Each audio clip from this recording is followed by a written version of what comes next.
not muted on like the streamer thing. Yes.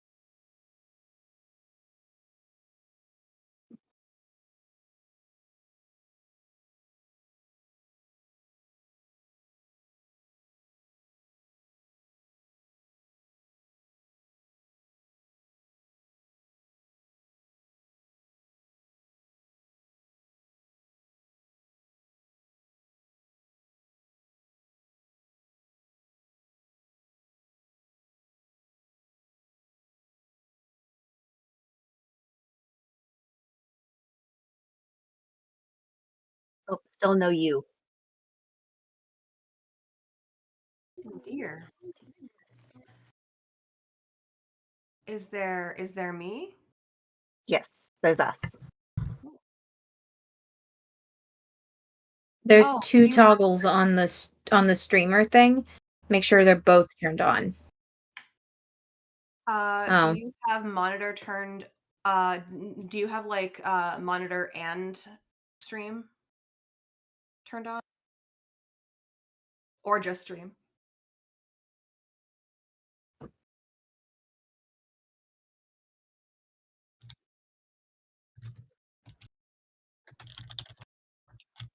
I think that can be weird. In the meantime, have a cat. This is Cass. He's New old. cat. we will have many cats throughout the stream as different cats decide to join us all, I'm sure. Um, in the fun pre-stream, I we got all you. were sharing our cats. I just stick my face in his belly. All right. Can y'all hear me now? Yes. Good deal. Good deal. All right. Yes. No, for the third take, thank you for your patience. Usually I'm not behind the technical aspects of streaming, so this is a first for me, and I appreciate your patience.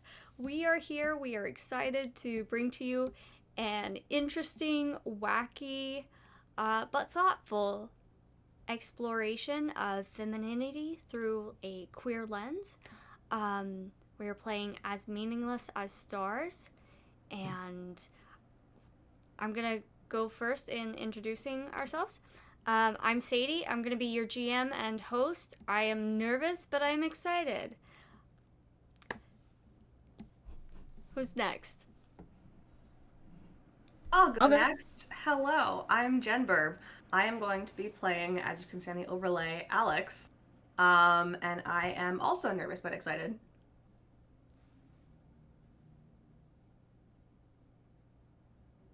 I'm Abaddon, or DK, and I will be playing Carver today.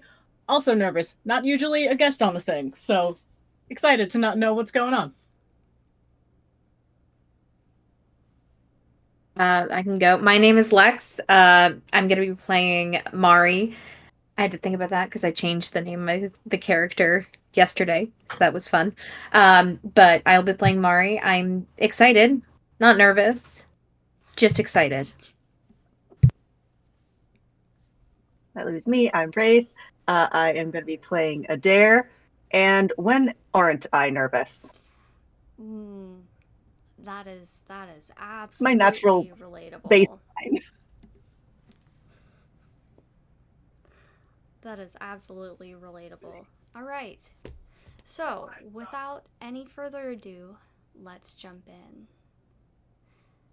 These characters, standing before them is a paper mache mural. You have all been tasked to reconstruct, revise, tear down, redo, however you want to handle it. You've been tasked with making this paper mache mural into something new. Would you like to describe your characters for me?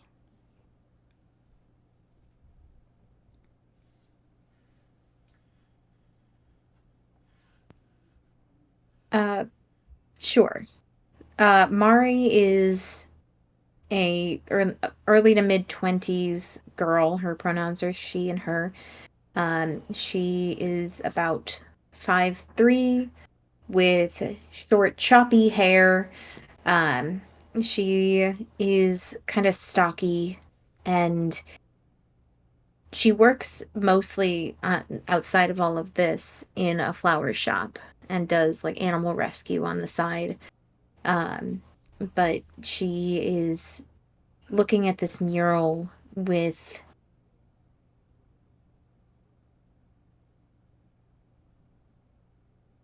curiosity and maybe a little trepidation, not wanting to ruin something by making it different.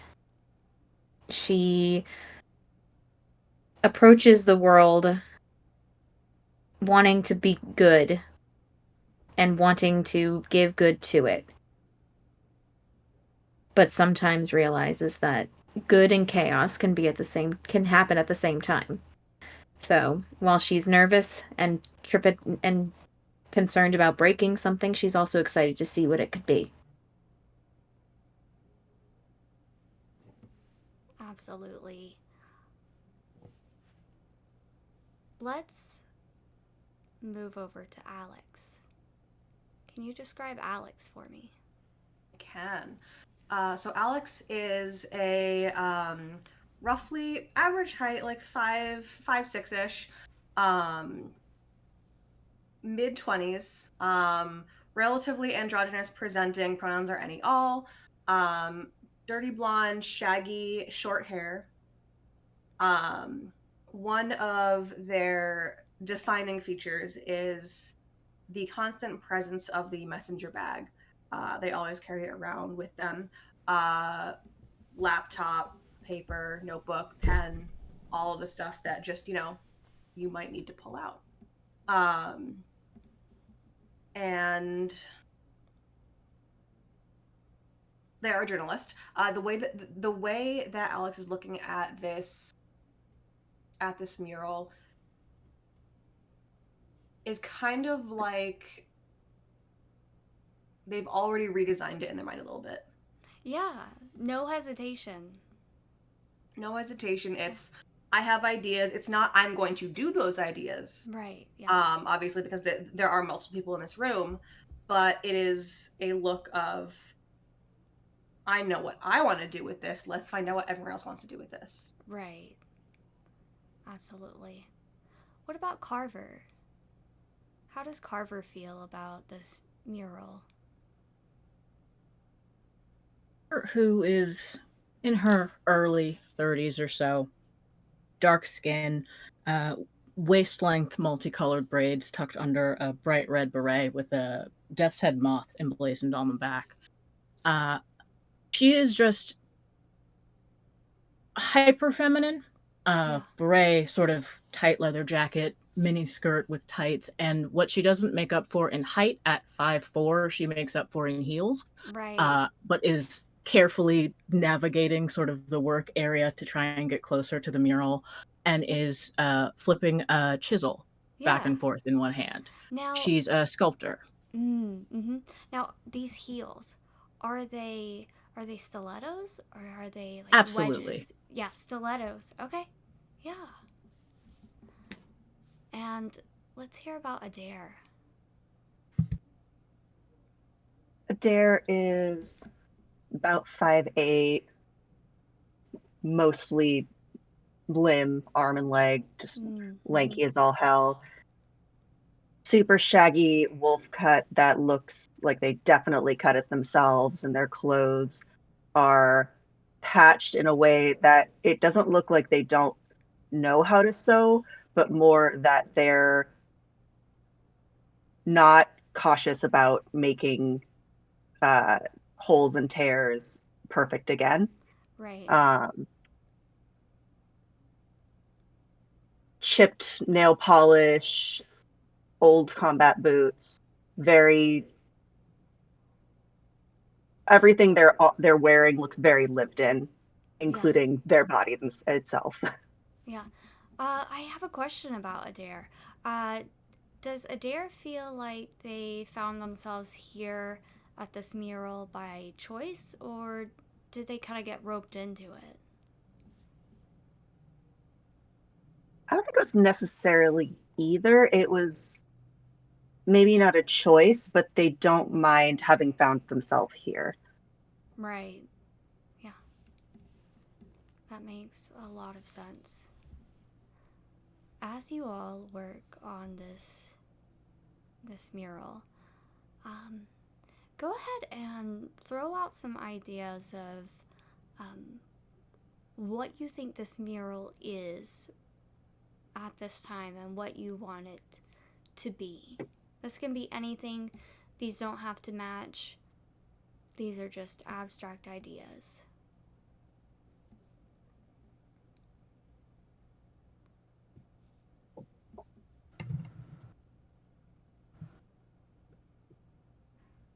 I think at first it looks like an old sort of frieze you would see in an Italian villa, something that's seen age and time and overuse and is chipped in some places so you can't see the full picture. Right. And I think Carver's desire is to collect all of the sort of paint chips and pieces of pottery, and with enough time and care, fit them back into place so it at least gives the illusion of being a straight line. It gives the illusion Right. of being a complete image. That makes a lot of sense. I think Alex is a very similar idea, except she's got a slightly different approach, which is to. I think the original purpose of the mural is important. I do want to know, what it was initially intended to represent or convey, and what the original message was.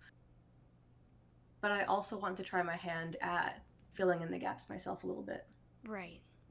Even if it's not, putting up new stonework, um, even if it's just quietly writing down, what's in the gaps.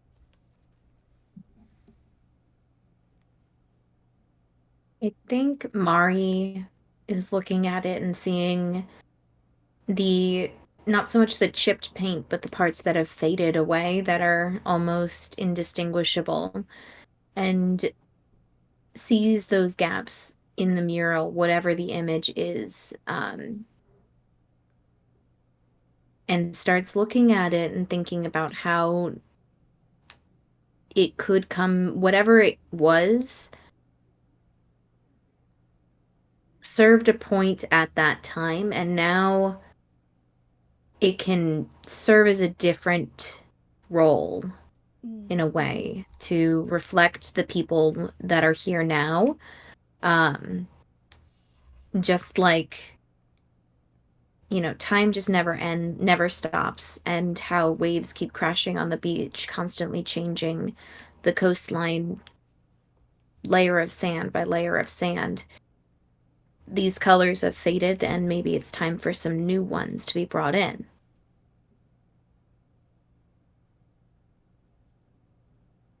I think Adair is looking at, the chipped pieces, the broken areas where you can't really tell what was originally there or what has been noticeably damaged, and they're not really thinking about how to restore it back to a flat surface or a solid thing, but more almost what it's enhance the things that have happened to it.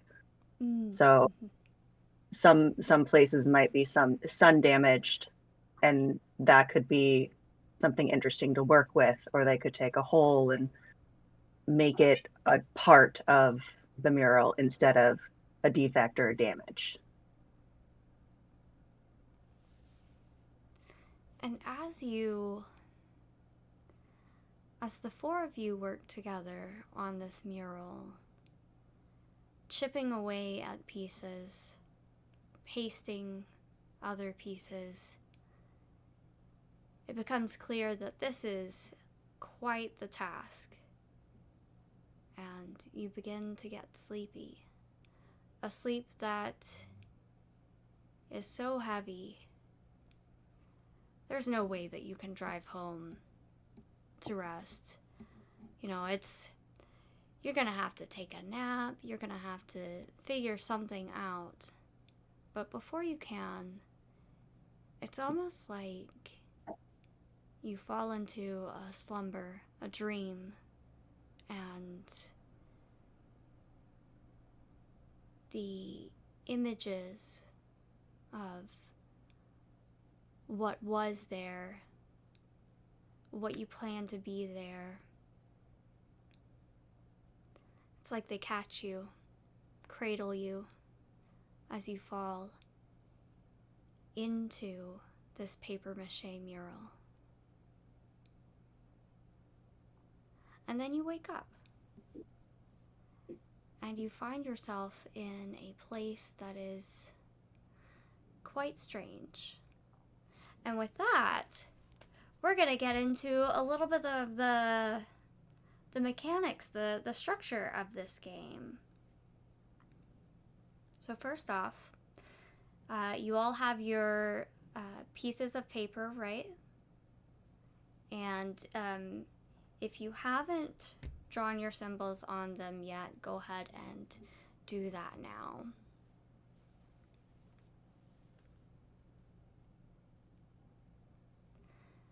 Our players have 2 pieces of unlined paper.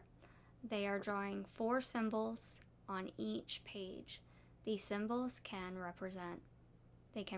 resemble people, places, things, ideas, or they can be completely abstract.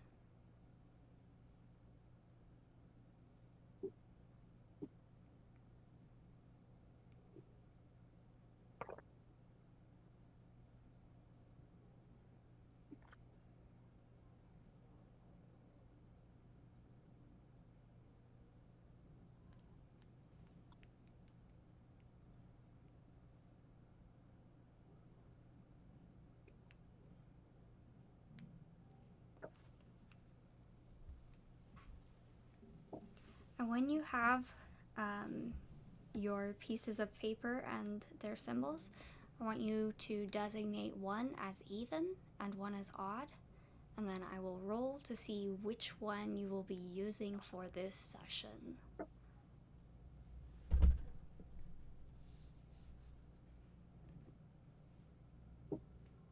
How are we doing in the chat, guys?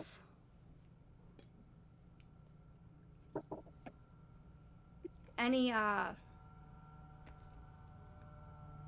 can't remember my login, so I don't know. That's fine. That's fine. No. The number of I'm on times my I computer. forgot my password. There's a hilariously ill-timed spam bot in the chat. Oh God. I saw Yeah, that. You know, I have it on my computer, but I don't like to go between like the actual game. yeah, you know, I have to say that the spam bot just feels unfortunately thematically appropriate. I feel like the spam bots have changed. Like they've gone from like these weird alphanumeric combinations to like 2-word, you know. We had a very unfortunate one I think last week. It was it Conic Vibrator? I think it was. And inspired, but this is supposed to be inspired by the yellow curtain, but I don't think, or the yellow wallpaper, I don't think any one of us was like, ooh, yay, I can't wait to get more porn spam bots. Great. Yeah. That's not the feminine hysteria we're looking for, Grant. We're looking for like the romantic, cool kind. Whatever that is. Sorry, is seeing a nebulous her naked not romantic and cool? No, I'm not saying that, but the Alright, who's got a cat the with a inevitable Who's got a female the cat with a inevitable collar? like the inevitable bugs my computer would get if I clicked on that link. Oh, No, yeah. thank you. No. Don't need any STDs, streaming transmitted diseases. No, absolutely not. Actually, that'll be STM, streaming transmitted malware. Oh, there we go. There we go. Oh my gosh, that is brilliant. I need to get up on the lingo. All right. How are we on our symbol drawing? Our icon. Oh, wow, there's a second one. Do what? Same message.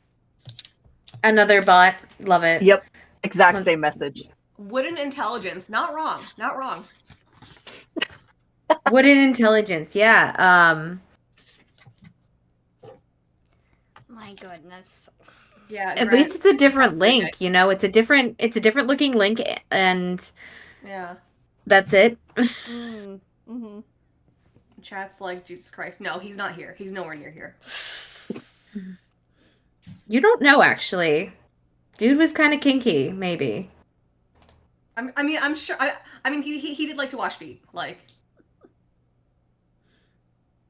He spent a lot of time alone with 12 men and 1 woman. I mean, and one went. I over think- series. I was gonna say, that sounds like an amazing polycule. Yes. Yes. They're all the Absolutely. Illuminati. You got it. Absolutely. Yeah, and Judas was just a really bitter partner and was trying to break up with the whole group. There we go. He would sell. There's his- Grant's next mini-series. Oh. Yeah, but there's Honestly, Grant's I'd next watch it. mini-series, just like, 12 people being the disciples. That sounds perfect. I call Judas. I want to sell someone to Satan for 1 corn chip, There you go. like the herb that I am. Back on track. I will be the disciple that Jesus loved. I think he loved all his Which one? disciples. No, the one that specifically wrote that this disciple was the one that Jesus loved, and he was writing about himself. I don't know which one that was. Maybe Grant would know. I think Honestly, it I was, believe that. I think John, it was Jane. thank you, Rara. Sadie is John. Wait, who's Jesus? Is that Grant? No. Important questions. Honestly, We I don't think need to Rara give is Grant that much. No. Grant has Honestly, enough probably religious the tech drama. is Jesus. It just decides who it decides to hate and kicks you. There you go. There we No, go. that's God. Well, Oh my goodness. well, aren't they the same person in some sects of Christianity? This is true. Yeah. All right. Yeah, But then the Holy Let's- Spirit. Let's get back to it. We have our symbols. Our papers Yes. ready? All right.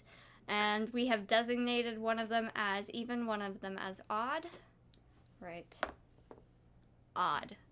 So we are using the odd ones this time. So go ahead and set the even ones aside. You'll need those for next week.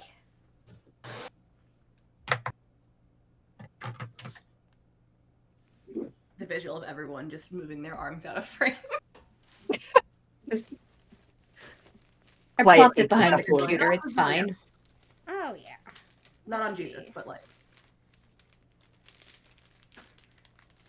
Now I gotta figure out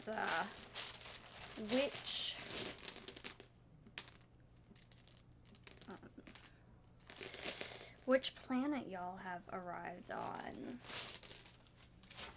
I have 4 options written out, and we'll see which one we get to first. Alright. This is an interesting one. As you wake up from this dream of falling through a paper mache mural, you find yourselves in a garden. This garden doesn't have ordinary flowers, trees, bushes. No. Growing out of the ground are open journals, unused. You might recognize some of them. Some of them might be wholly unfamiliar to you. But here they are before you. This is a small planet. You can see the edge of it before you. And you can look out, you can see the stars. You can see the sunset every so often.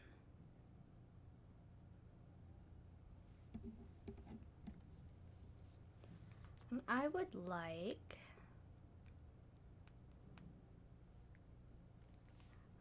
a volunteer to be the first player of this scene. All right. Gimme. Yes. So, first off, I want each of you to pick a symbol and describe the symbol. And using that symbol, we will add elements to this scene, to this planet.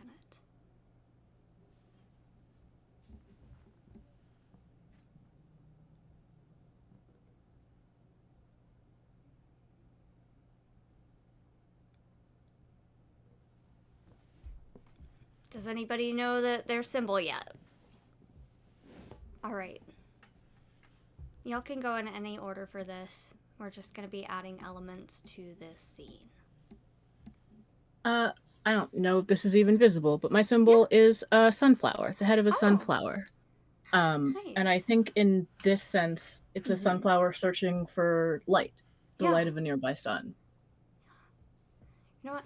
Some of these journals have this sunflower imprinted, embossed on their covers, on their pages, and those journals reach higher than the others, trying desperately to get toward the sun.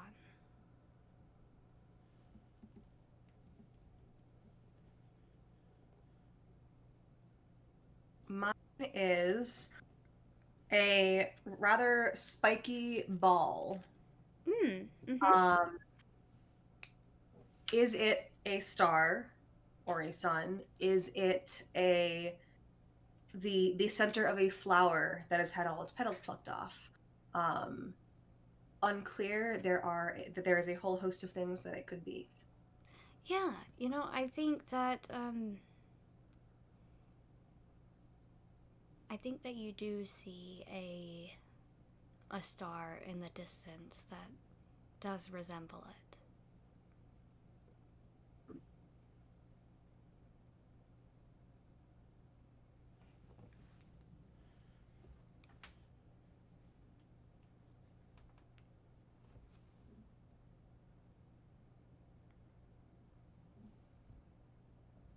Does anybody else want to add one? I am torn between two.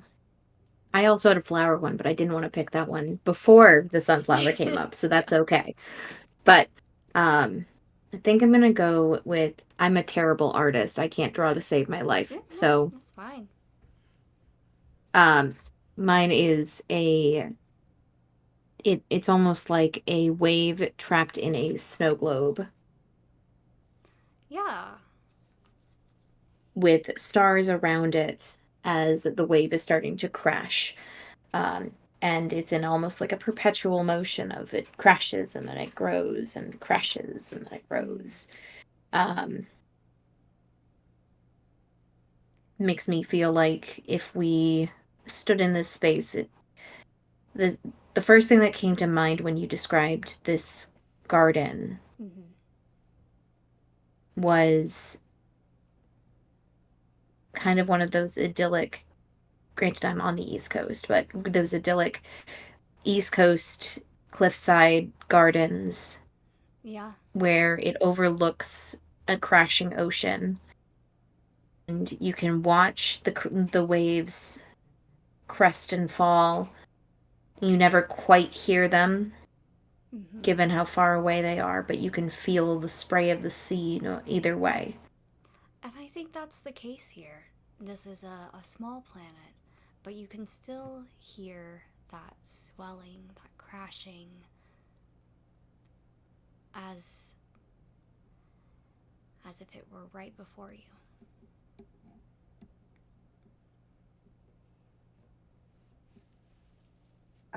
My symbol that I'm choosing is little autumn leaf, little oak leaf or maple leaf or whatever the hell leaf this is. Mm-hmm.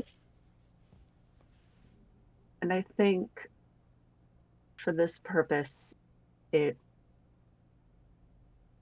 adds the colorscape of this garden, the kind of the shift in colors that gives you a general sense of the age of each thing growing here and how long it's been there, how long it's been growing and aging and collecting sunlight. Yeah, if books could be autumnal, here they are. Reds and yellows and golden browns. A very warm scene.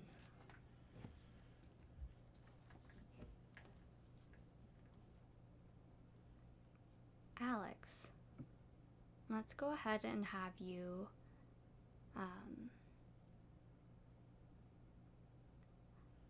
pick a question from the list or come up with one on your own that feels connected to the symbol that you picked and ask it of the group.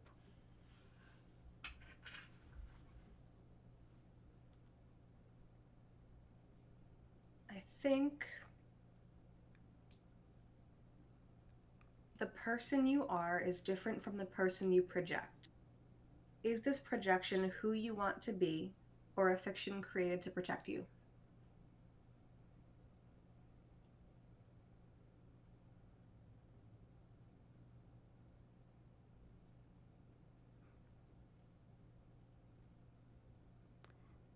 And any player who feels that this resonates with their character may answer this question.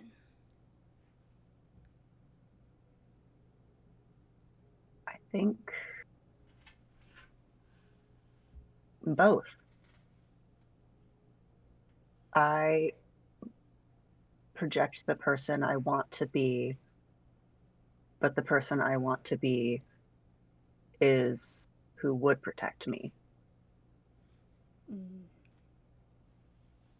The goal of being who you needed or who you might need still.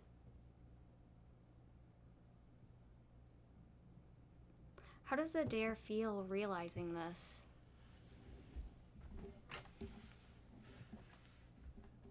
It's bittersweet. It's unfortunate to realize that you needed something that wasn't met by anyone else in your life. But that means that you created what was missing, and you can still benefit from that, and you can help others benefit from that as well.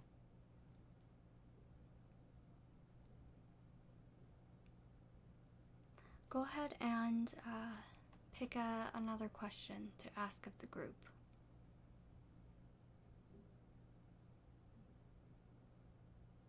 Feel free to tie it to the symbol that you chose or what you see in the scene.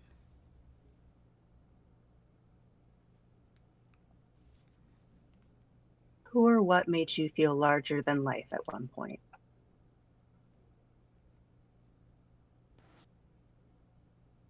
My mother, who I think I have always followed like a sunflower trying to find the light, always trying to be within view and within reach. There's always that sense of something bigger and brighter overhead. That there is something or someone on your shoulder or just over your shoulder. And I think walking into a world that is as dangerous as it generally tends to be, feeling that set of eyes, probably the ones in the back of my mother's head, on me, is just a little extra armor moving through the day.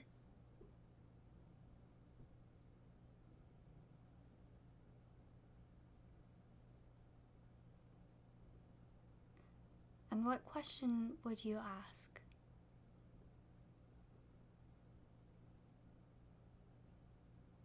What thorns have you grown?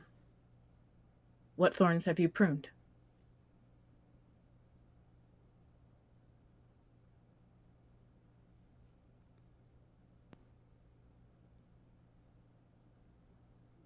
I think. Mhm. Go ahead. Go. No, go. You can go if you'd like. Go ahead. Go for it. Go for it. It's okay. Mari first? looks up. Mari looks up and just goes, "That's hard because I'm not sure. I can't quite tell if these are barbs meant to protect me from others or others from me. I know that I defend my sister from anything and everything. But at the same time, I don't know if I'm willing to accept the fact that she doesn't need me as much as I feel like that I need her. Barbs are hard to identify until you get pricked. So yeah, I'm not sure."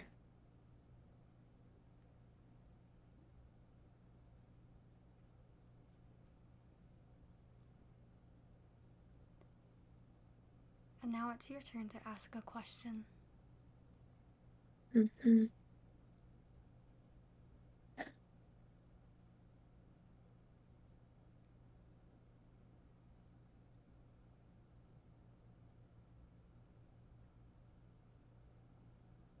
What expectation was put on you that you resent?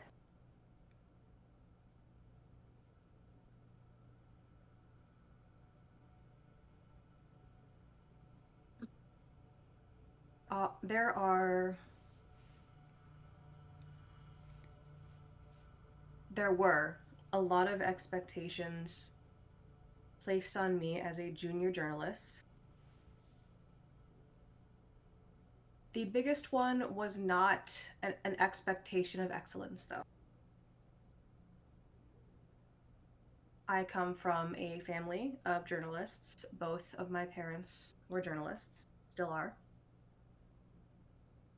And the expectation was always that I was able to land this job because I am a Nepo baby. Because I have parents who are renowned and well known in their field. And the expectation was always I would be mediocre. I would be hired at a place that one of my parents either has worked at before or runs. And any success that I had would be overshadowed by this fact. And that discounts so much effort. It discounts all of the work that I have put into my craft. And I resent it. I understand it. But I feel as though I have to work twice as hard to overcome it. And it makes me second guess myself. Every time I get something, every time I am given a topic or given something to write, I wonder, is it because I am good at what I do? Or is it for another reason?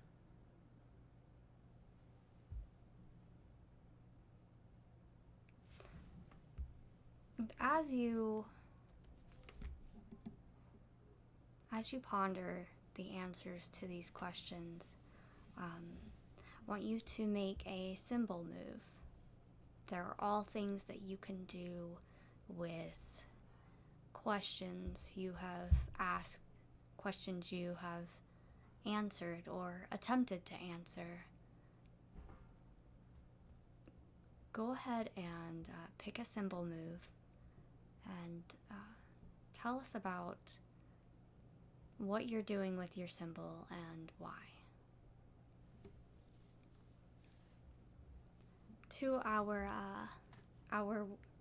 audience, our players can do just about anything with these symbols. They can cut them out, they can tear them up, they can even set them on fire if they have a safe way to do it.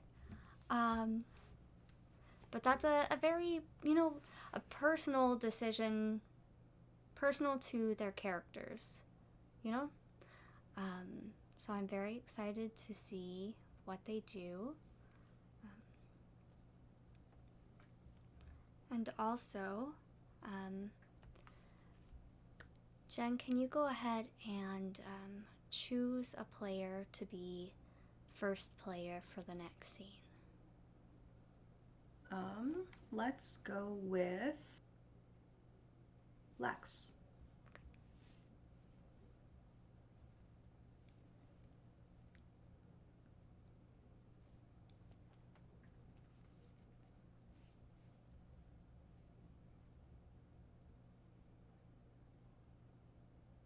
So what are we doing with our symbols?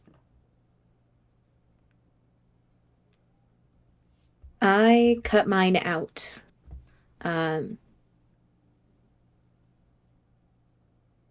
of made the snow globe a little bit more of an actual little globe that it could be more contained. Yeah. And it's its own little thing, just like this little world is its own little world.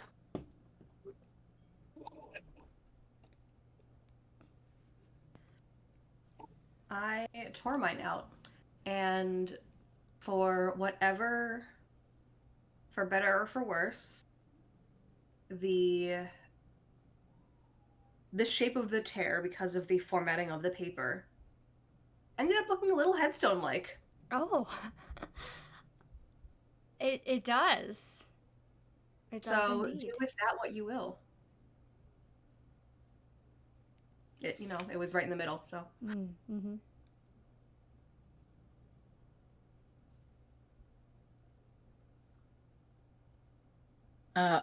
I'm holding the pieces of my symbol. Yeah. What made you And I decide think to tear it apart? thinking of that feeling, those eyes watching me, and the kind of warmth that it brings me, as close as I can get to an edge, I think I will reach for one of the pages of one of the books and take just the tiniest square, rip it up, one of the ones with the sunflower on the cover, and open my hand and just blow blow what I guess would be petals into the Yeah. vacuum, and hopefully send them off to find sons of their own.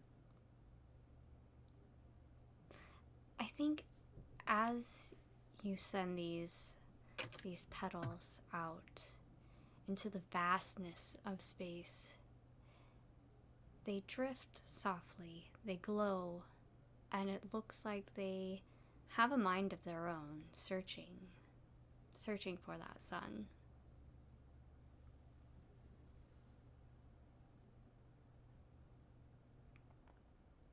So we can do things that aren't on this list, right? Absolutely. I'm gonna wear mine. I love that. I love that so much. So tell me what makes this symbol so personal to you that you would wear it? Personal to your character, I should say. It's thinking on my answer to the question and the thought of growth, new cycles that comes with autumn. Autumn is also bittersweet in its own way. It's things dying to make room for new things. It's the cycle of life. So just because I have become something I was missing doesn't mean that the fact that I was missing something needs to be negative. Right. And wearing it openly means other people may feel the same way. Mm-hmm. Mari, what makes you decide that it is time to leave this place? I think the wind picks up. Just that subtle shift in that breeze that was surrounding us Mm-hmm. picks up in a way that indicates the day is starting to end. That Yeah.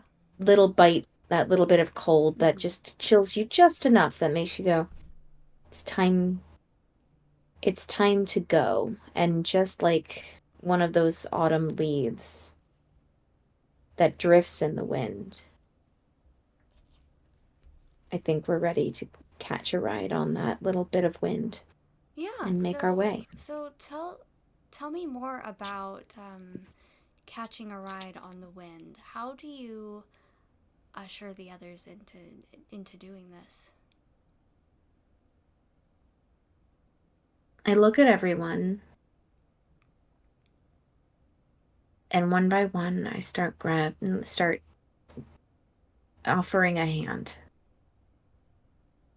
until hopefully everyone is joined hand in hand as we walk towards the sound of the ocean that I heard before, near that cliffside sound.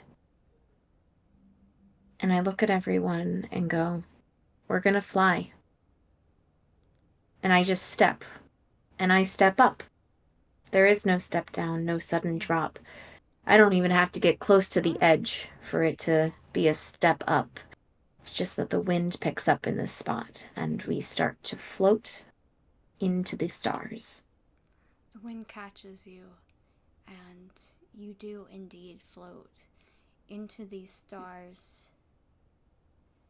And you see planets, asteroids passing you by, bits of space dust, bits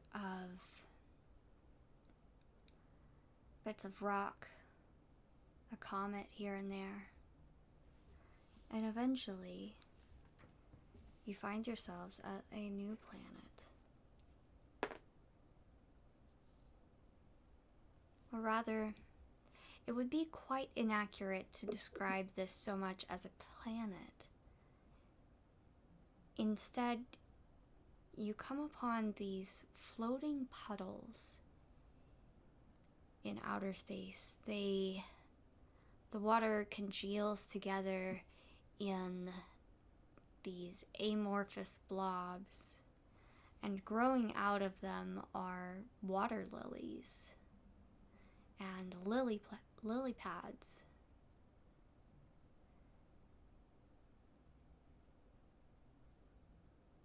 And they surround you.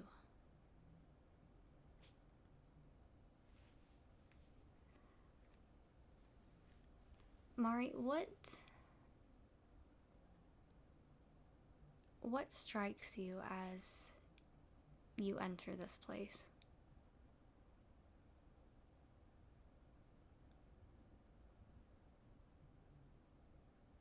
I think the first thing that strikes me is how enticing the lily pads look to jump on. Do you? Do you jump on them? I do. I go and use them as little trampolines. Nice. I love that. And what symbol do you bring with you?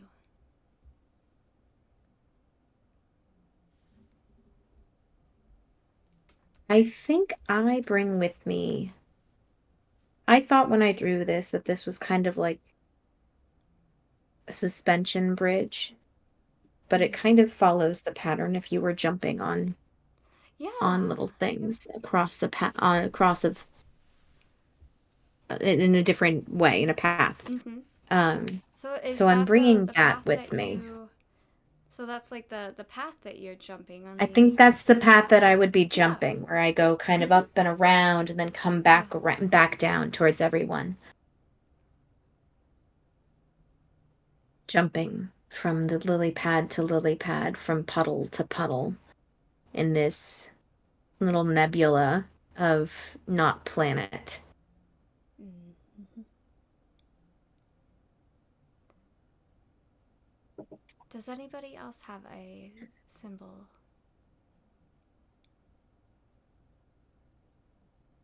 I actually did have an amorphous blob symbol, but that just seems lazy, so we're just gonna go with something else. I'm going to put forth a spiral. Oh. I'm wondering Mm-hmm. two things, and it's kind of a one or the other because one comes with the other. Yeah. Either these water lilies and lily pads have grown in a spiral shape, or that is the path that Mari happens to take. Yeah. I think they do grow in a spiral. And I think beyond that, I think their roots, which reach down and through these blobs of water, I think their roots are in spiral shapes. Because without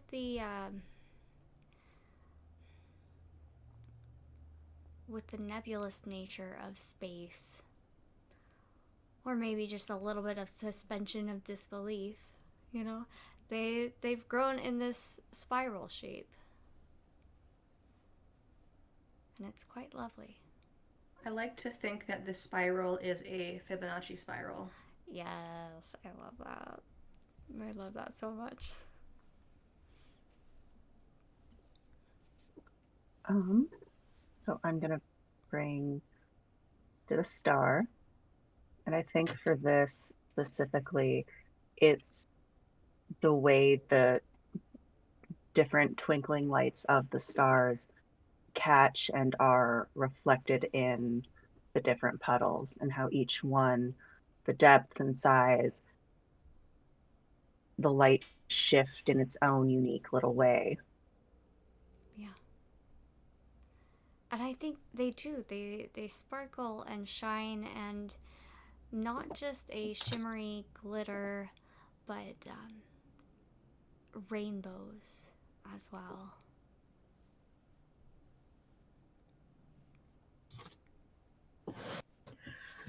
I think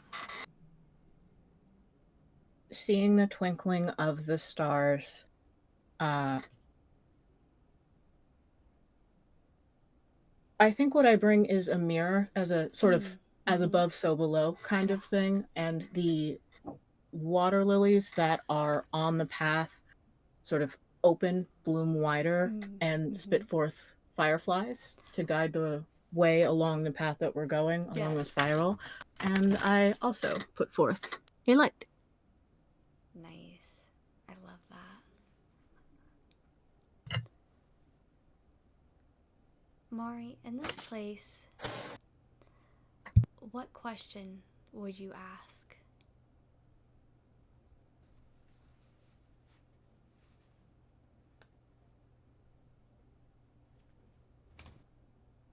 I think looking at everyone, I think back to a time of childlike wonder and just go,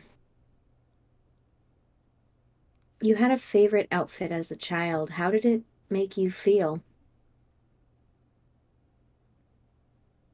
Sneaky. As a child, before I decided that I wanted to do journalism, I wanted to be a spy. One of my favorite books was Harriet the Spy. And I had a copy of the book that had Harriet dressed up in all of her subterfuge and sneaky wear.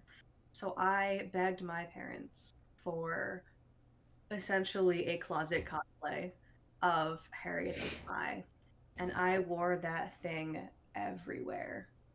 Um, I was nowhere as sneaky as I thought I was, but I like to think I did carry over some transferable skills from my career as a 10-year-old spy.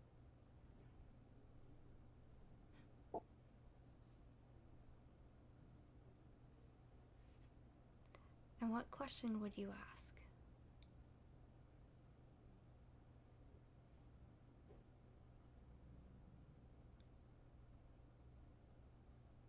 Someone you once looked up to broke your heart. Why?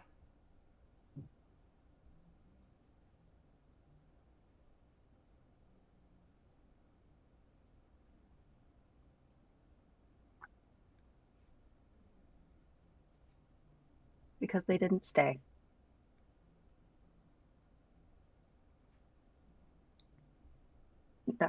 Not intentionally. Families break apart, parents split up. Sometimes you just grow apart as people. But as a kid, you don't really understand that. You just know that someone is gone, and a part of you thinks that it's because you weren't enough. Mm.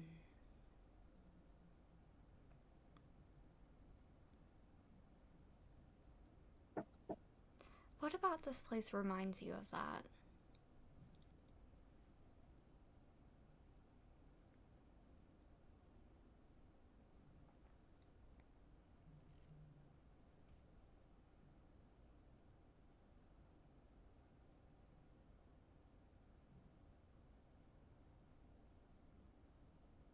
I'm sorry, was that a question? Yeah. Sorry.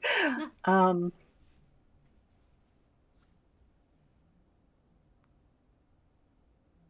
My childhood home. Mm.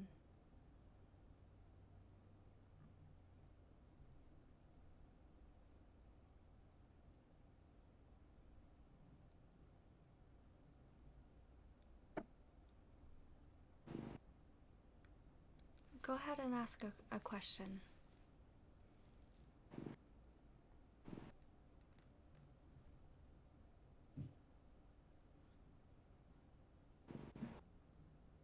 Tell us about a time you caught the eye of someone but felt unseen.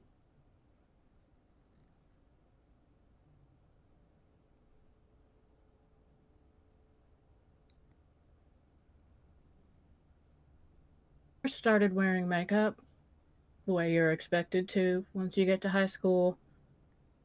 I hadn't really done that much different. Darkened my eyebrows, put some eyeliner on, but you'd have thought I was a completely different person. The way people treated me, like they'd never seen me before. And it's a strange thing to be the focus of that much attention and know all the while that it has almost nothing to do with you.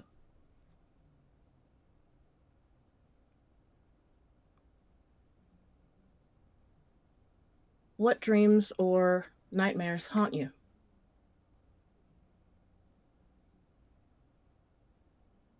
Never getting to say goodbye.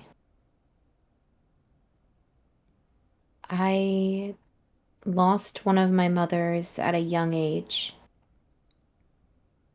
and I didn't get to say goodbye.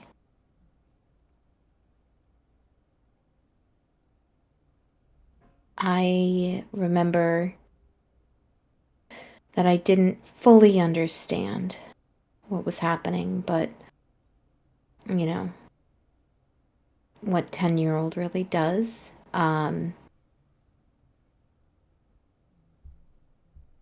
I understood the concept. It really sunk in even after the funeral and after the memorial and everything, that she wasn't gonna tuck me in again. That she would never be the one to braid my hair. That when I had the worst days, she wasn't there. And I have two moms. I'm lucky on that front. But that doesn't take away from the fact that I lost one of my parents. And yeah, I had classmates say, well, you still have a mom, at least. It's not the same. It's just not the same. Um, I just wish that I had understood the weight of saying I love you that one last time. Yeah.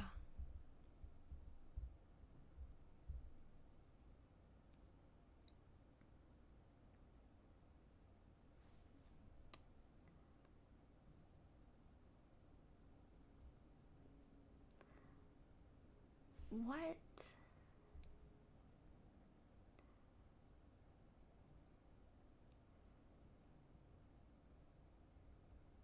As we're in this place.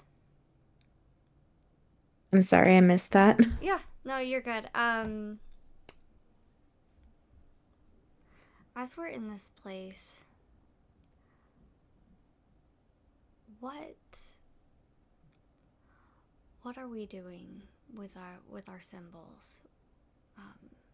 How are we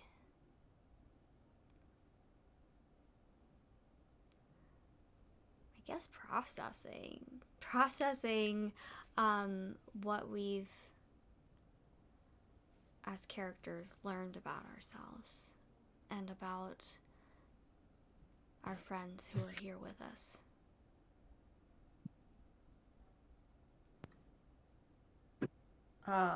I have done something not on the list.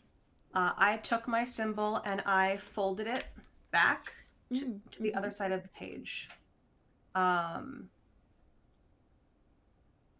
Again, here we are in a strange coincidence. It does overlap with the missing headstone bit. I think the part of me that I was as a child, the part of me that I wanted to be, is not who I ended up being. Yeah. But that doesn't mean it's not still there. It doesn't mean it doesn't still influence me. Right, yeah. So I am folded. I am going to dunk my symbol in water. And I do that with the knowledge that we're in a space that has all of these gigantic amorphic lakes and ponds. And it's almost as though as I jump across each of the lily pads, memories of my mother kind of drop into the lake as I pass, just as I follow in that little pattern on my symbol. And while I as the player, had drawn it similarly to a bridge, it's kind of like these are bridging my character and her mother, allowing them to connect again on on an emotional level and remember that even when we lose somebody, that doesn't mean that I love you goes nowhere. Yeah. Doesn't mean that you don't miss them just because you can, in theory, never see them again. those words and those feelings go out into the ether, that energy multiplies, and the world gets filled with the love that you have for someone that you've lost. Yeah, and it feels warm. Just like something dissolving, and it feels very warm. Yeah. So yeah, it's warm in my little cup of water. Yeah, like jumping in puddles as a child. You know, a bit of chill, but the heart is warm.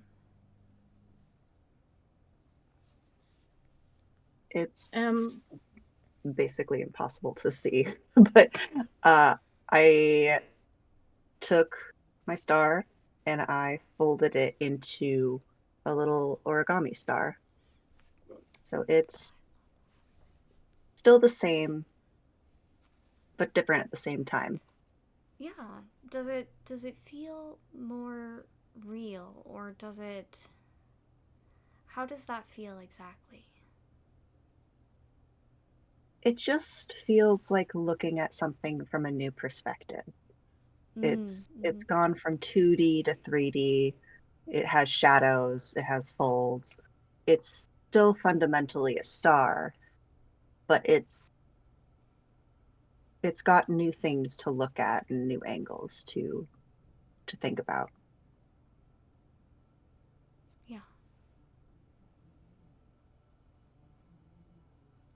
I have crumpled mine into a ball. The light that I dispensed along the ground earlier that became fireflies was originally the light bulb of an idea. And I have smashed it to the smallest smithereens that I possibly can to dispense with the idea that I can be reduced to being a product or a byproduct of something, be bought or sold or decided upon. And I let it go. I love that. Mari, who leaves this scene first?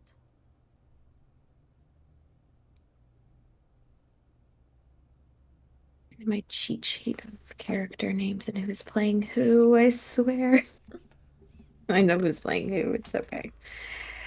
I think given that visual, Carver's the one that would leave first.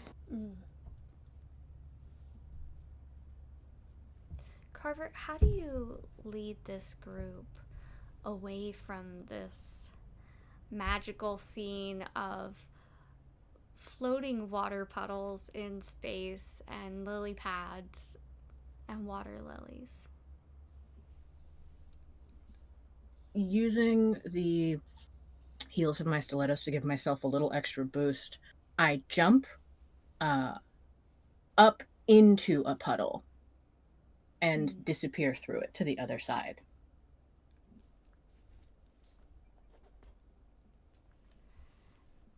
And as you do, you jump through, and your friends following behind you.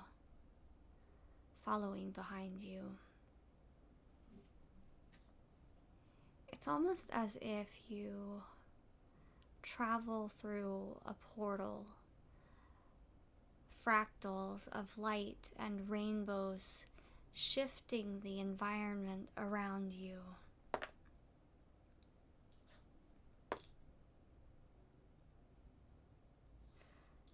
Oh, this one's perfect for this. Okay.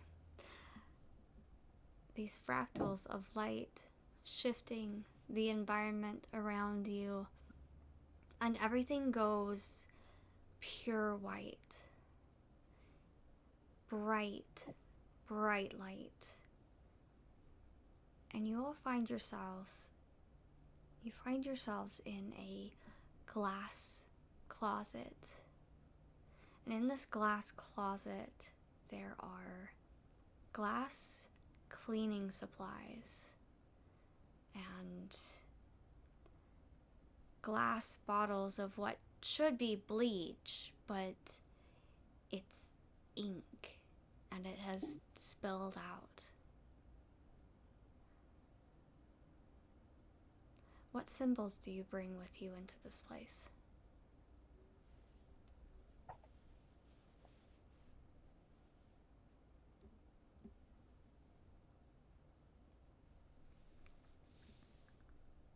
I think my hand goes into my pocket, sort of instinctively, and pulls out a familiar implement.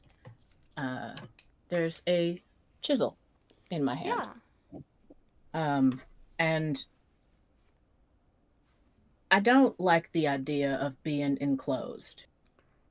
For sure. I didn't choose to be in a box or a closet, and I would like out. So I take my chisel, and rather than destroying the closet, Mm-hmm. I would like to begin to tunnel casually underneath it. Yeah.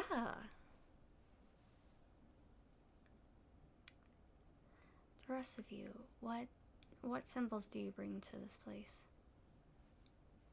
So I'm gonna bring this just messy, abstract scribble. And I think as Carver chisels away, not in a destructive way, but almost in an artistic way, the glass fractures and spiderweb cracks grow along the sides. Not in a way that shatters and pieces fall to the ground, but like that like see those videos of people tapping a nail into like a glass wall to get that effect, like that kind of aesthetic.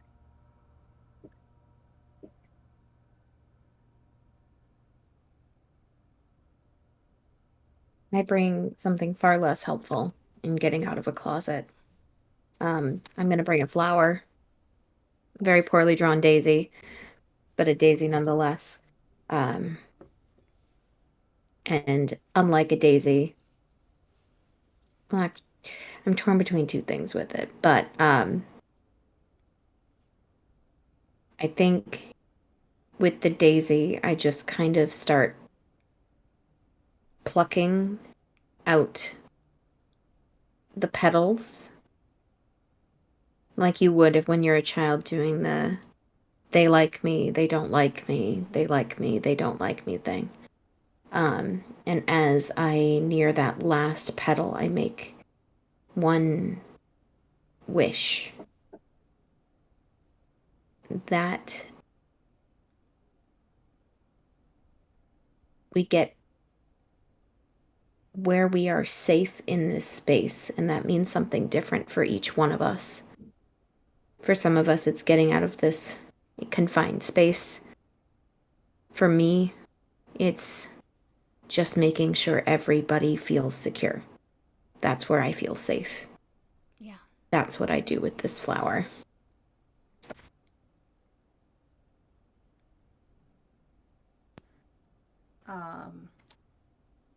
I initially thought that the symbol that I drew was a wave. I think it is a hook in the closet. Okay. I have always been someone that likes to fix things, likes to find a mess, clean it up, whether that is in a friend group or a literal mess. In this case, we do have some ink going on. Yeah. And I think I will take the mop that is conveniently on this hook, and I will begin to try to mop up this ink. I think without water, without any real bleach, without any actual cleaning supplies, though, it starts to make more of a mess, as you might expect for a dry mop. trying to mop up ink. And I think I get a little bit more agitated as this happens. Being enclosed in this space doesn't bother me. I am not so much one to feel trapped, but in many ways, this is a painful reminder that sometimes the tools you have are not the right tools for the job that you are trying to accomplish. Yeah. Sometimes you can do your best with what you have, it just isn't enough because you are not properly equipped to deal with the situation at hand. And as this mess is spreading, I was just trying to mop it up, get it absorbed, get it pushed into a corner somewhere.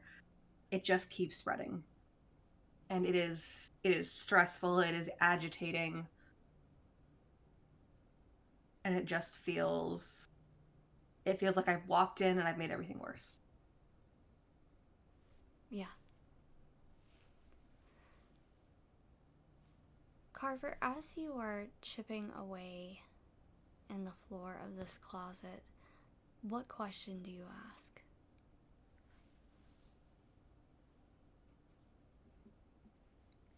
In between sort of quiet taps, eyes down, focused on the job at hand, but ears listening to the way sound moves in this space and bounces off the walls of the closet to keep an idea of where everyone is in relation to me. You lost a piece of yourself in childhood. What was it?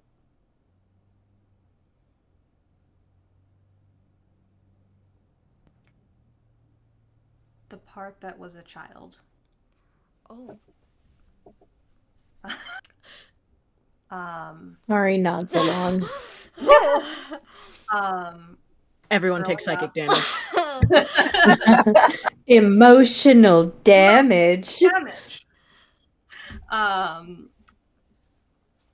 I, as the child of two successful parents, I was alone a lot.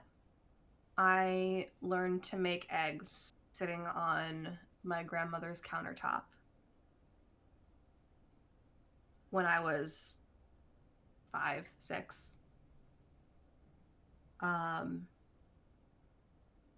learned to make toast. I learned to make oatmeal. I learned to make all the things that would allow me to sustain myself, given a pantry full of food.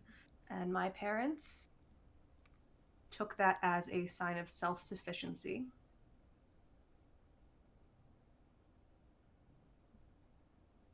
And it's so strange that I feel like that I almost wish I was less independent as a child, because then maybe they would have been around more. Maybe I wouldn't have had to put myself to sleep with bedtime stories. Maybe I wouldn't have had to make myself breakfast, make myself dinner, and get myself ready for school.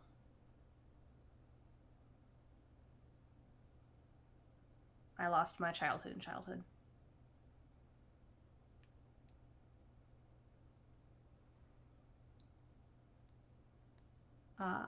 Going from that,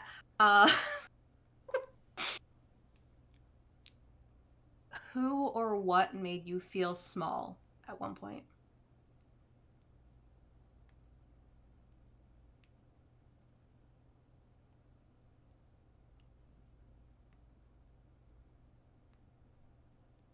Everything made me feel small.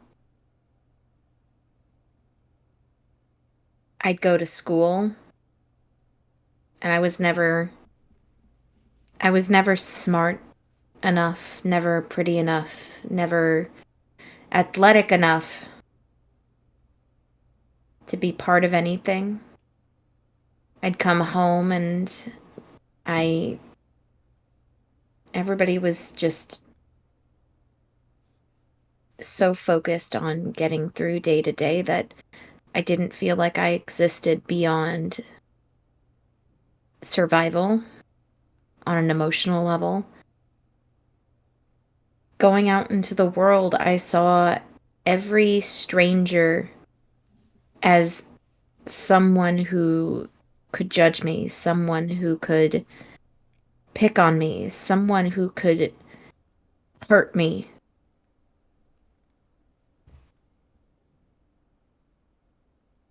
I felt small until someone was able to show me that I wasn't. And there are still days that I shrink, even smaller than before. And I hate that someone had to show me that I could be big, that I could be strong, that I could not just take care of myself in terms of those basic needs, but I could thrive. I wish I had known how to do it on my own, but in a way, I made myself small. I minimized what I could do. I accepted the reality that others had proposed, and I lived in it. I stayed in this small space, making myself shrink to take up less and less volume.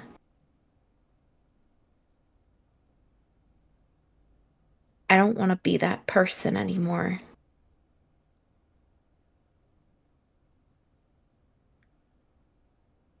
I think Um,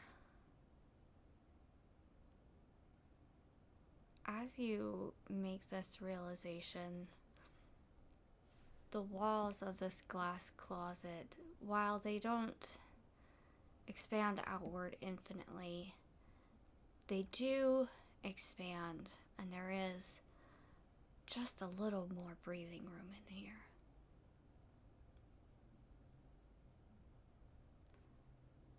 What question do you ask? there was a time when you tried to live up to someone else's standards but couldn't. How did that change you?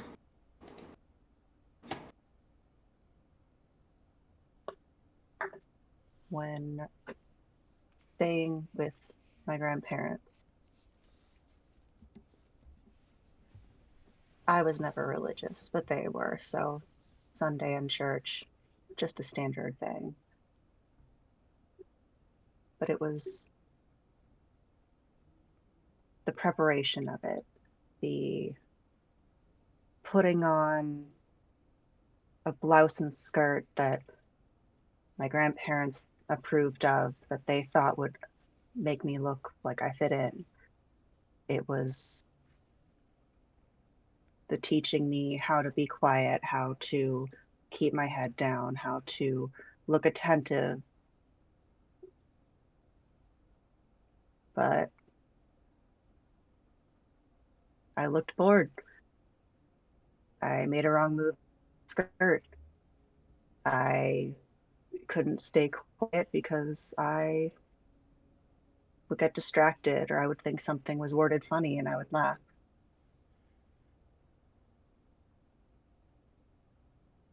And it's weird because I, again, I wasn't religious. I didn't care about what the event meant, but I cared that I couldn't live up to the expectation that my grandparents wanted me to portray.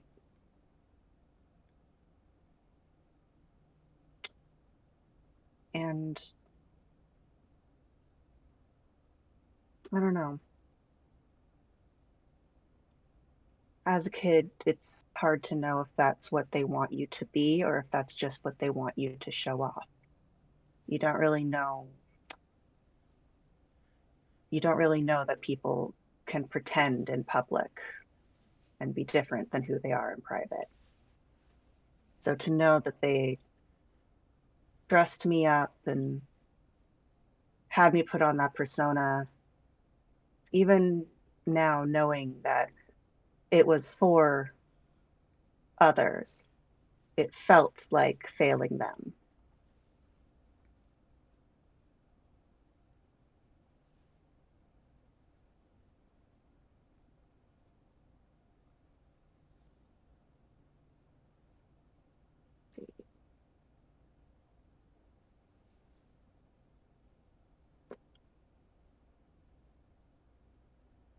changing the mood a little. Tell us about a time you were told something was impossible or not allowed, but you proved it wrong.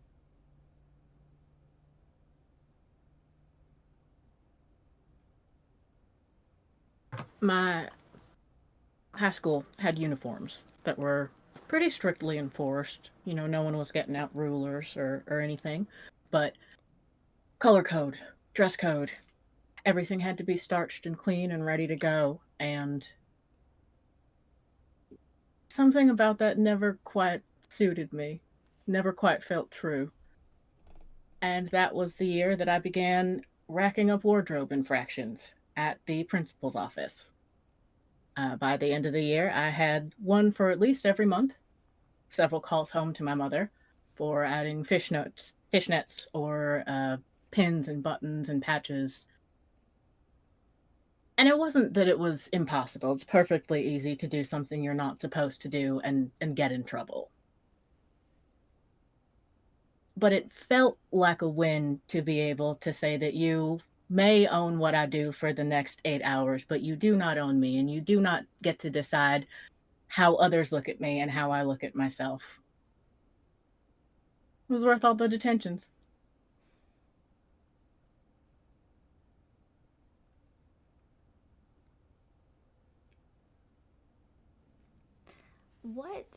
What changes about this space as you realize this? Stop chiseling, and I look at the chisel in my hand and at the cracks that have formed in one of the walls of the closet, and I laugh a little bit to myself and reach up and knock sort of at the faintest edge of the cracks. There's a shattering, but into the form of a door jamb. And a door settles into the frame, kind of that same fractal as the tunnel that we passed through, just pieces of crushed glass laid flat into a pane.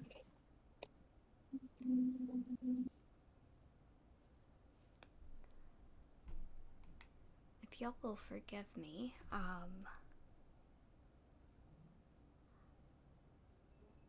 do we have any more questions that need to be asked for this scene yet? Because I lost track. I don't think so. No, That's all of I us. don't think That was so. everyone. Okay. Okay. It was 3 sads and 1 Yeah. powerful. All right. Yeah, I love that. it's the boo hoo hoo. Yeah. Listen, I have ADHD. I'm doing my best, and I appreciate What? y'all. You're doing Oh, amazing. You're doing amazing, sweetie. I'm only crying a lot. It's okay. That's fine. Like, we're all just, laying on the floor in our minds spiritually. Yes. Carver, who leaves the scene first? Who opens the door? Actually, I should know this. I've been writing down names for this.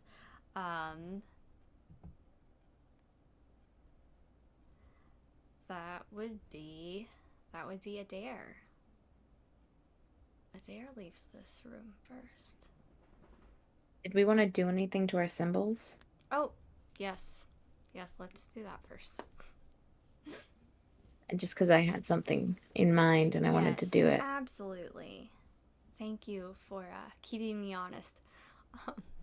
I'm gonna get my trusty Dutch oven. Oh, this is perfect for this scene. I love it.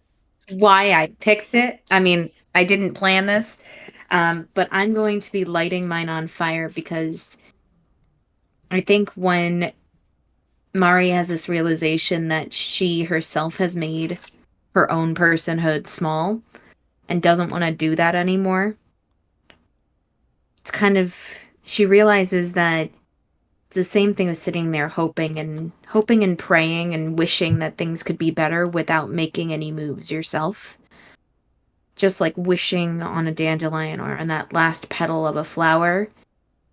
You can wish all you want, but sometimes until you actually do something, nothing's going to change. So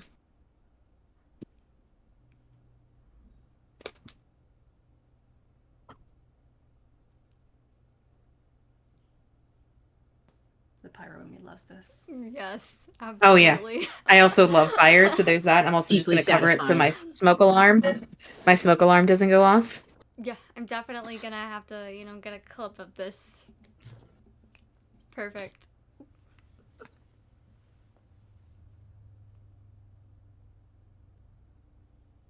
I think in the scene, what that looks like is essentially I take this pile of petals, these little flower petals, squish them very tight, and then just kind of throw them in the air like a magic trick, and it just smoke Yeah. exploding ahead with crackles and fireworks.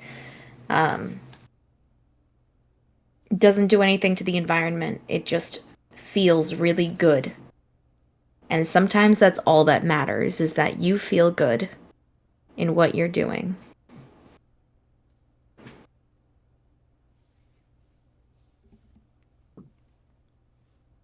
I have torn my symbol out. The reason I carry the chisel is because it's not an implement of destruction, it's an implement of creation. 1,000 hits in the right place, and suddenly you have something that wasn't there before. You take what is useful, and you get rid of the rest.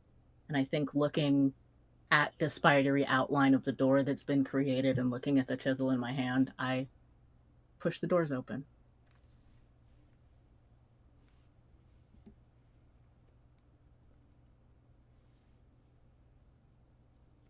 In a similar but different vein, and very inspired by Carver's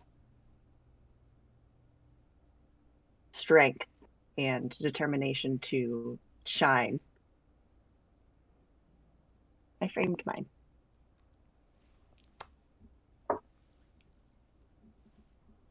And it's reminiscent of framing the mistake, framing the mess, making something that maybe wasn't intentional, like a broken glass, into something that is and on display, like the doorway we now have.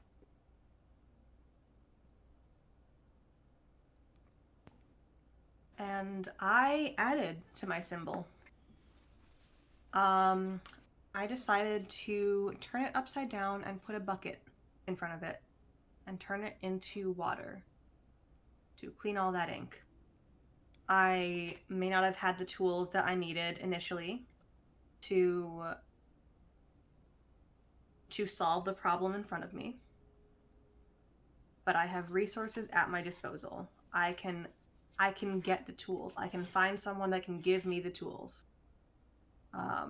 So I will put in the work to do that. And I will get myself a bucket of water and clean that damn ink. Yes, I love it. I love it. Adair, how do you leave this scene?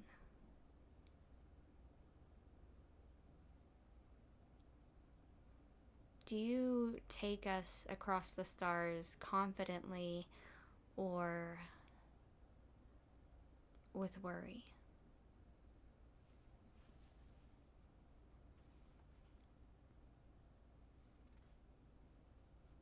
Confidently, but without direction. I don't walk through the doorway. I put my back to it and I fall through. And I trust that the next place I land is going to be where I'm meant to land. Absolutely. You trust fall the universe. I love it. I love that. And with that, we are going to take a quick bio break. So, chat, we'll be back in probably 10 minutes. 1 second, let me... Great.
All right, chat. Can you hear That's- us and just okay. not Sadie? No, that was my fault. I forgot to unmute again. All right. Where Thank we you. last left off, Adair was trust falling the universe. Adair falls backwards through this door, the door of this glass closet. And the closet shatters, and all of you fall with them. And as you fall, which y'all are falling through space. You shouldn't be able to fall like this, right? It doesn't make sense. It doesn't have to make sense. The important thing is that you feel yourselves falling. Whether that's falling physically, falling metaphysically, metaphorically, it doesn't matter. You're falling. And as you are falling through space, streaming upwards past you, you see ladders. But these are not wooden ladders, these are not metal ladders. These ladders are made of pasta noodles.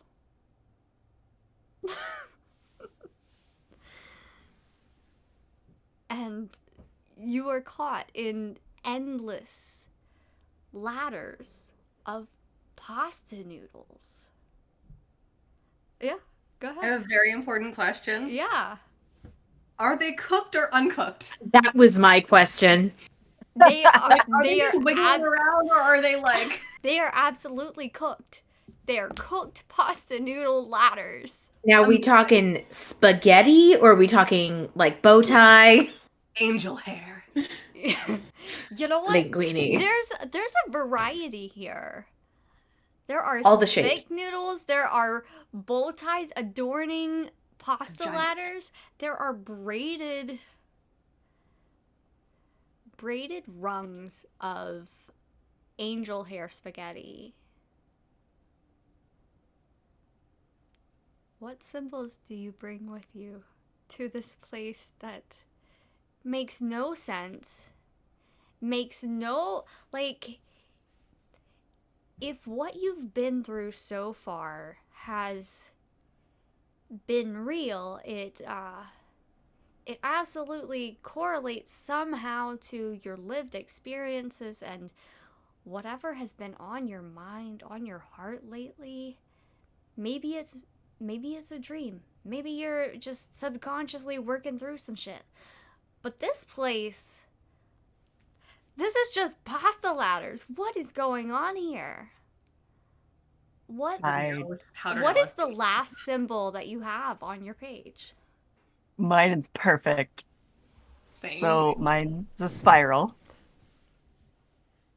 And I think what that means is we also introduce, we've got the ladders, so we might as well add the chutes. And so like rotini spiraling slides in addition to all of the ladders. Yeah.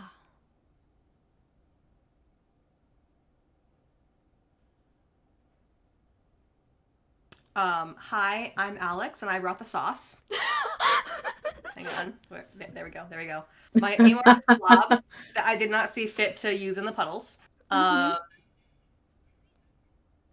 Pasta is absolutely great. We love some pasta.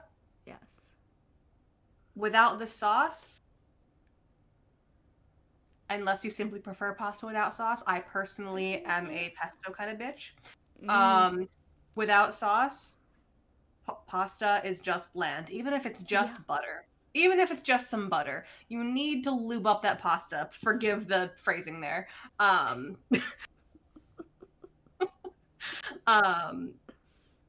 some flavor, make it something. Again, even if it's just butter. So I am Jen, and I brought the sauce. I guess I thought this made no sense, but I think following the sauce, it makes sense. Get lost in the sauce, man. It's a bit of a leap. So work with me here. I brought a clamshell. So I would like to add some clams if you like clams Yeah. with your pasta. Okay. I personally do not, out of character. In character, my character is looking at this and goes, I'm a vegetarian. I don't know what to do with this.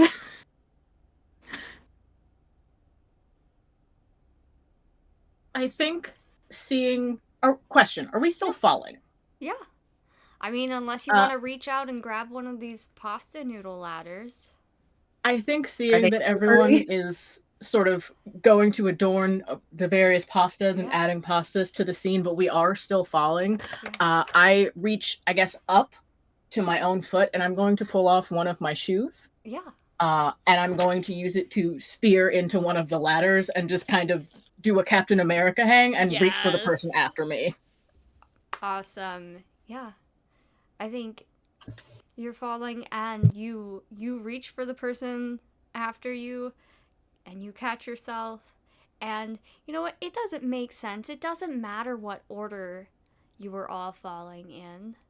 You were all caught and in this chain of individuals falling, caught now by a pasta ladder. Adair, what question do you have in this moment?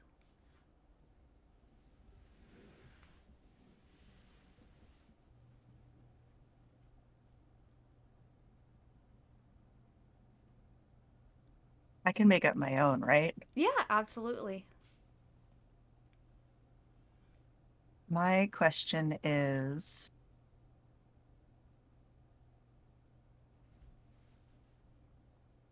how do I want to word this?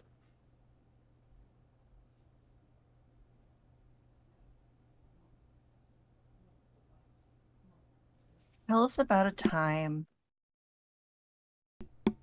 where you weren't afraid to look ridiculous.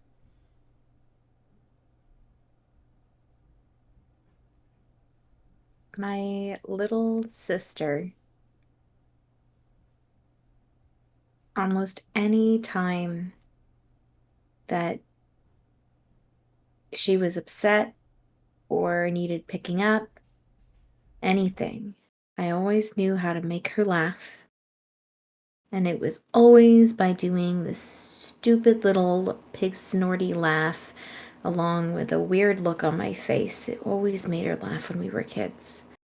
And even now, even though it's so much more embarrassing as an adult to purposely start chortling and contorting my face in a weird way, it still gets her to laugh. And I will do that to her till the last breath one of us makes. Because anything I can do to make her smile, I'll do it. In a heartbeat.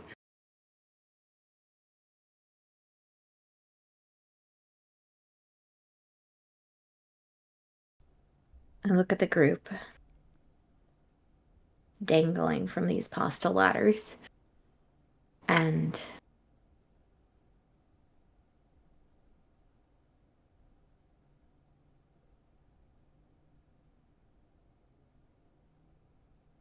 what did you want to be when you grew up? And why? I wanted to be everything because no one had told me yet that I had to choose. No one had yet said you have to be one or the other, and that is the end all be all. So I thought I could be a doctor and a ballerina and a nurse and a veterinarian and, you know, maybe an interpretive dancer, depending on how my education went. Uh, yeah, I think had nobody ever said you can only do one of these, I don't know that the thought ever would have occurred to me.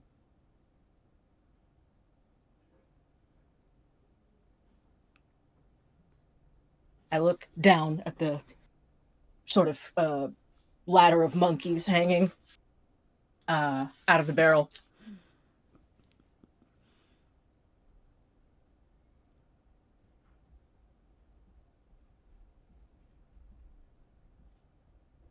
what is the most true thing about you?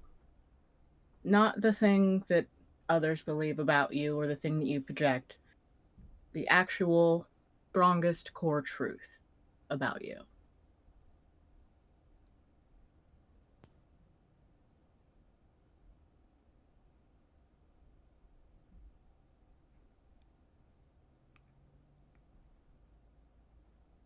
I am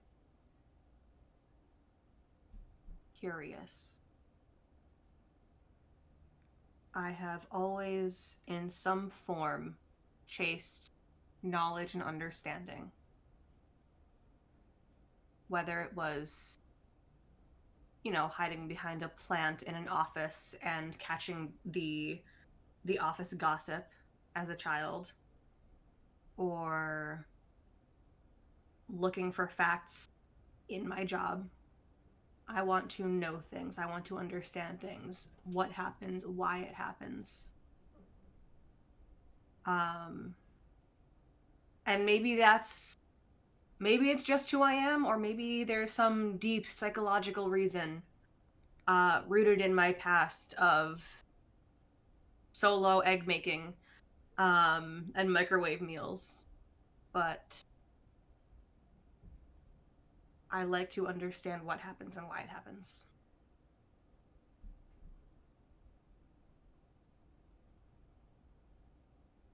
And I think my question I'm going to kind of make my own. Everyone looks back at their life and can identify the turning points, the points where you made a decision, even if it seemed small, or you did something that you can identify as a point where your life turned in the direction that it did. Tell us about one of those points.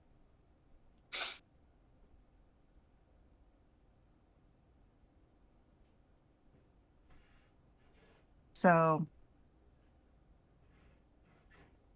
at my great grandmother's funeral, I was pretty young. Death is scary, especially for a young kid. I didn't really know her that well. But what I did know was that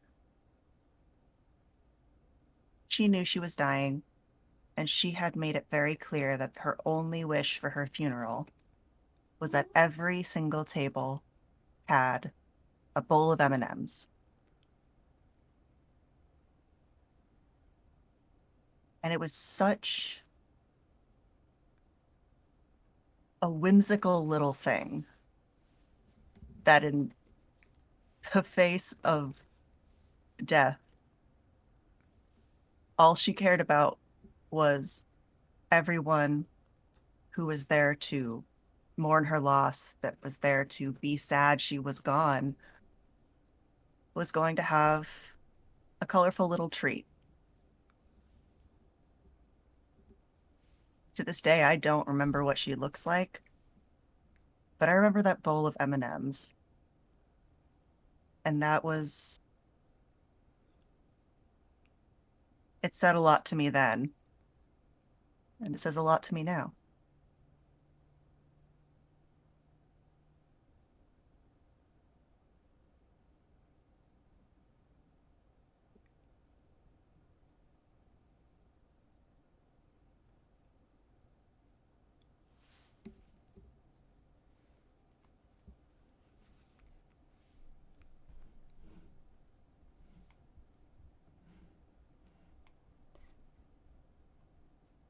Has Mari answered a question this scene?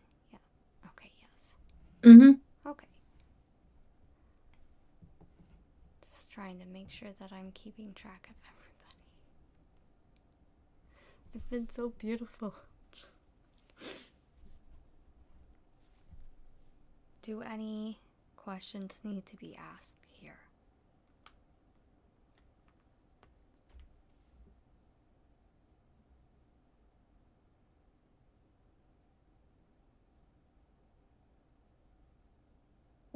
Okay. Okay.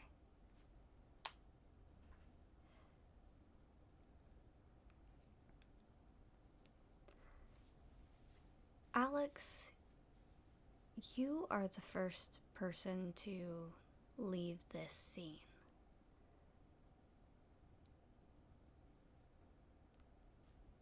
But first,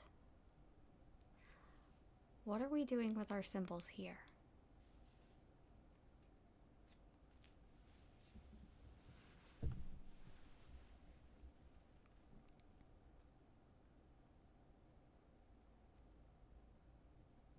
My gut reaction of what I wanted to do at first doesn't make sense, so I'm changing it. What I'm going to do is I'm going to rip it out. Mm-hmm. And in doing so, what this looks like in the scene is that instead of it being the goofy, clams joining the pasta thing, Yeah. I take the symbol for what it is, which is it's a clam shell. It's a scallop shell. And if you've ever encountered them and stepped on them, they can be kind of sharp. Mm-hmm. Yeah. Yeah. I take it and I hold it out, ready to cut the pasta and drop whenever we are ready. If that's the route we end up taking to leave. Yeah. But I am ripping it out to show the jagged edges of the shell and the multi-purpose that it can provide, not just food and a joke, but a tool.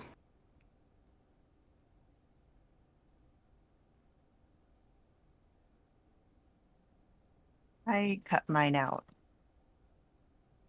in the spiral shape, kind of Yeah. freeing it from its Mm-hmm. two-dimensionalness again, but just kind of embracing the whimsy of it all, Mm-hmm. because it doesn't really have a purpose, and it doesn't need to have a purpose. Yeah. It just makes me happy, and that's enough. Absolutely. Whenever the moment calls for it, and the pasta is cut and we are ready to drop, I have chosen to neatly collect my shoe. And I'm going to put it back on because you never know when you're going to need a good pair of shoes. Yes. Absolutely. And I'm going to recycle my last move, which is I'm going to add to it. I am going to add a yolk and turn it into an egg. Eggs were the first thing that I learned how to cook. Pasta is a fairly popular staple for not like a struggle meal, just kind of like an I don't feel like doing anything super elaborate meal. Just throw it in some water, pour some sauce on it. It's kind of combining that very elementary, can you cook an egg? Yeah. And I'm going to add that egg to, I'm going to use that egg to flavor what I have now. So now I have an egg. Make some carbonara, Yeah, absolutely. I love that. And we are going to wrap up this session with a dare. Actually, no. No. No. Alex. Other A name. Other A name. Alex. How do we leave this place? So I am very used to being self-sufficient. I am very used to doing everything for myself. Even in journalism, things like people get very territorial. It's my story. It's my, it's my thing. Yeah. It's very lone wolfy in some ways. I am going to do something that I never do. And I am going to look up at Mari. See that Mari has a tool to get us out that I do not have. I don't have the tool. I am going to flavor that I am at the bottom of this chain of monkeys. Yeah. Absolutely. I cannot reach anything, and I can let go and fall alone, or I can fall with all of these people that I know. So I am going to look up at Mari and I am going to nod, indicating that I would like Mari to cut the noodle. Cut nudes. I think it's great. It's very on par with, or very on brand with the bots we've had this session in the chat. They But, told the future. They saw the nudes They coming. said send nudes. They saw the nudes. Send them nudes. Yep. Yes. And ow, Jesus. And She just used like the upper. She just used my neck as like a back spring. But yes, I'm going to ask for help. yeah, I think we're going to actually leave off on that nod, and that's where we will pick up next week. So, gonna leave y'all on a pasta hanger. Sorry about that one. Well played. I gotta go, guys. I'm sorry. I'm not gonna be here next week. Oh no! Oh, I think I'm gonna get I think I know what married. I'll have for dinner next week. I'll have dinner. I'll have pasta for dinner on Wednesday next week, in homage of our pasta experiences. I love that. And so before we reintroduce ourselves and say goodnight to our lovely audience, I want to actually open up the floor. If there are any comments, anything that you want to kind of, I guess, impart to the audience, any reflections, any... Yeah. I think. Go. I think the nature of this game and the way that it's set up mechanically is very interesting in that more than games that have a lot of structure and a lot of dice and rules on rules on rules, forces you to rely on the other people that you're in the scene with, regardless of how well you know or don't know them. And it became surprisingly intimate because there was that sort of immediate trust fall of like, okay, we're in this now and we're all learning together. So I think it's a system that lends itself very, very nicely to team building, honestly, whether it's with a one-shot group or it's something that you choose to do regularly. I love how we just drew these totally random symbols. Yeah. But they ended up fitting together so well. Like, it is... Obviously, there is like an element of kind of bending the symbols to the scene, but at the same time, it's kind of wild how perfect all of our symbols were. Like even for the mechanics, I think the symbols ended up being really, really interesting and really really cool. I definitely didn't expect how perfectly they meshed. It's like, to those of y'all listening, we did not pre-plan these symbols. I did not give them a script or anything like that. Yeah, I had to like last minute scribble my symbols real fast because I was already late because I came from a traffic jam. So I was just like... Yeah, I've played it, but in like different TTRPGs, and one thing that always that is like consistent for me across games is how, with a good character, you always impart a little bit of yourself into them. You can't fully separate yourself from a character that you care about. I'm not talking about the jokey one shot that, you know, that it's not, you're never going to really play them again and it's just kind of whatever. But the characters that you go back to have parts of you.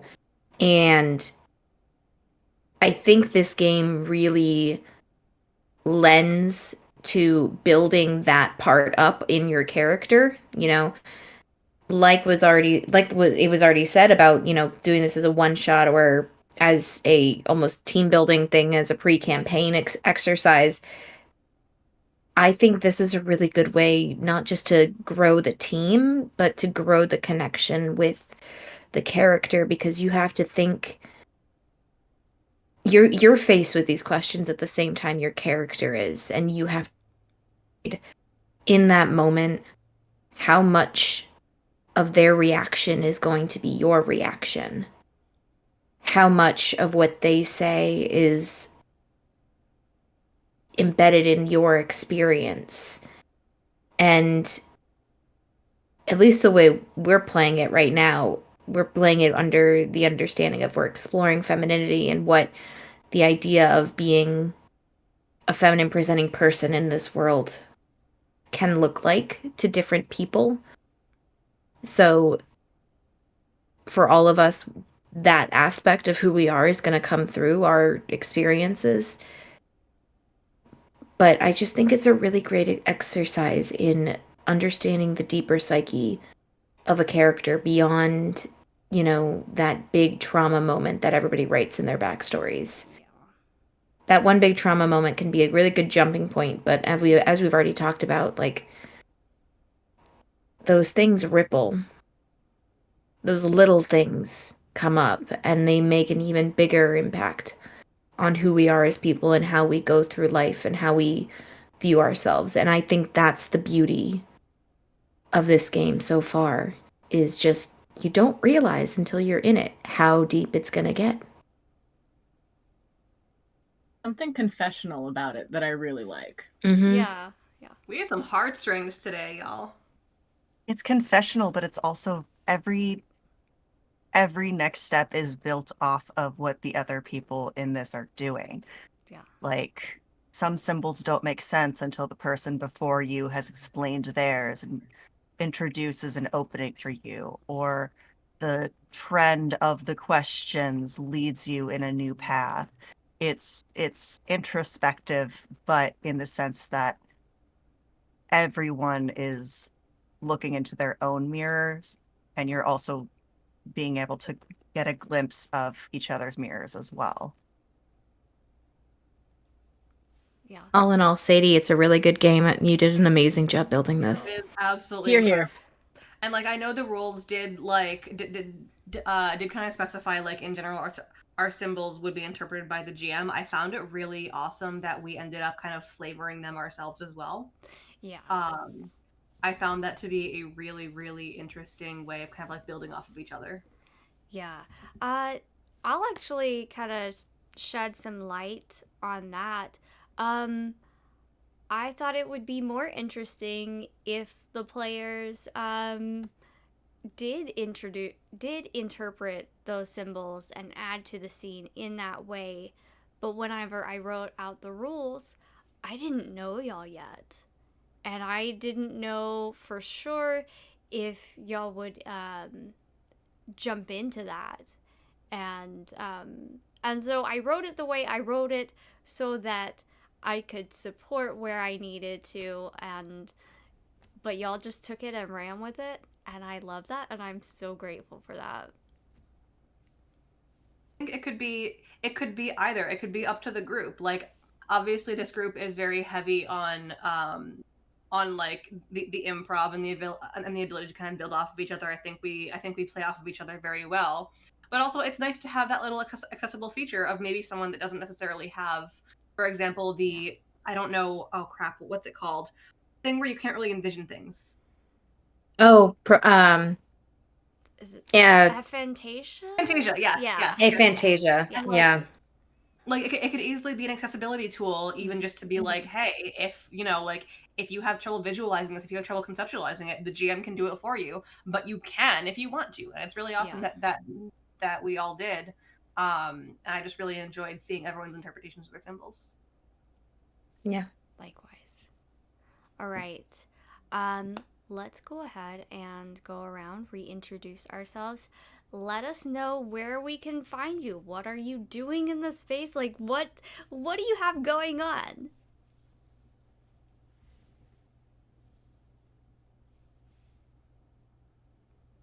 Sure, I'll start again. Hi, friends. Hello, I am Jen, sometimes known on the internet as Jenburb. I can be found on most socials as Jenburb, though I usually spend all of my time on Twitter. I do dead name Twitter. It's the only acceptable dead naming ever. Mm-hmm. It's Twitter, let's be real. Anyway, I can be found over on Girls Run These Worlds, helping to run things. Much like this game, we are very femme focused. And go check us out. We've got several series going on, including a finale actually coming up this Saturday of a Daggerheart one shot. Not one shot. Wow. Everything's fine. I slept last night. A Daggerheart 4-part series. I also spend a lot of time over on the Lore Mistress's channel. If anyone knows Cat the Lore Mistress, absolute gem. We do our Theros D&D 5e game. Yes, I know it's D&D 5e. It's still fun. We do it every other Sunday at 10 a.m. Eastern. That is 7 a.m. my time. That should tell you how much I like that game. So you can find me not this Sunday, but the Sunday after that on the Lore Mistress, playing some good old fashioned 5e in Theros, and that is me. Come find me on Twitter at Jenburb. Hi, and also hello. I'm Abaddon or DK or at Atrocity Kitsch on Twitter. You can find me over on Exquisite Corpse Presents most of the time because it's mine. It's my building. I sort of have to be there to open up for everybody else. Currently, you can find me there on Fridays at 6 p.m. PST in Metalloteens and the World of Tomorrow, which is about teen superheroes learning to navigate dangerous abilities and high school. In a post-apocalyptic future. They went to an Armageddon beach party last week. This week they're going to be doing some training and maybe go getting some superhero costumes. So, yeah, that's where you can find me. Is thinking about superheroes pretty much all the time. My name is Lex. You can find me basically anywhere at Lex Get Pizza. I say that I'm a TTRPG vagabond. I like to go wherever and play fun games with cool people. But I am oftentimes found on Game Master Monday, either on their Discord or on other things.